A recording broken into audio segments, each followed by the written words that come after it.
Montez à bord pour un tour en RS95 du prestigieux circuit de Manicourt qui accueille depuis 91 le Grand Prix de France. Le virage 1 est un double gauche très rapide. On doit garder le volant constant tout du long tout en restant sur les gaz pour plaquer l'arrière. On rentre très fort dans Estoril, il y a beaucoup de grippe. On dose accélérateur et volant en 4e et on rejoint progressivement une corde tardive. On regarde loin tout en débraquant et en accélérant.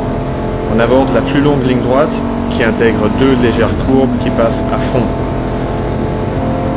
On va frôler les 220 et arriver comme une balle sur l'épingle très serrée d'Adélaïde. On freine violemment à 120 mètres et on descend en secondes.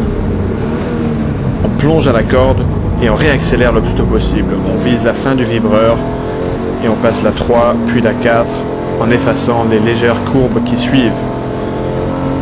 On arrive au pif-paf du Nürburgring à fond de 4. On freine fort, dégressivement.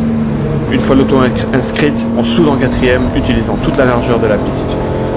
On arrive au 180, un virage délicat car on freine tout en braquant et le train arrière a envie de s'échapper. On prend une corde très tardive, tout en 3e, sur le couple du 3,8 litres. On monte vers le pif-paf de Imola, un droite-gauche pour lequel on va freiner bien en ligne. Dès l'inscription, on revient sur les gaz, faut surtout pas lever le pied sous peine d'aller jouer dans le bac à sable et on reste soudé en 4e. Épingle du château d'eau, on braque tard et on réaccélère le plus tôt possible en longeant le vibreur qui ne cesse de s'élargir.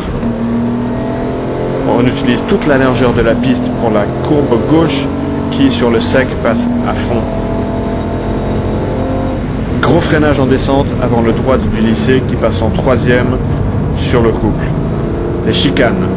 On escalade les vibreurs. Attention en train arrière car les murs sont proches.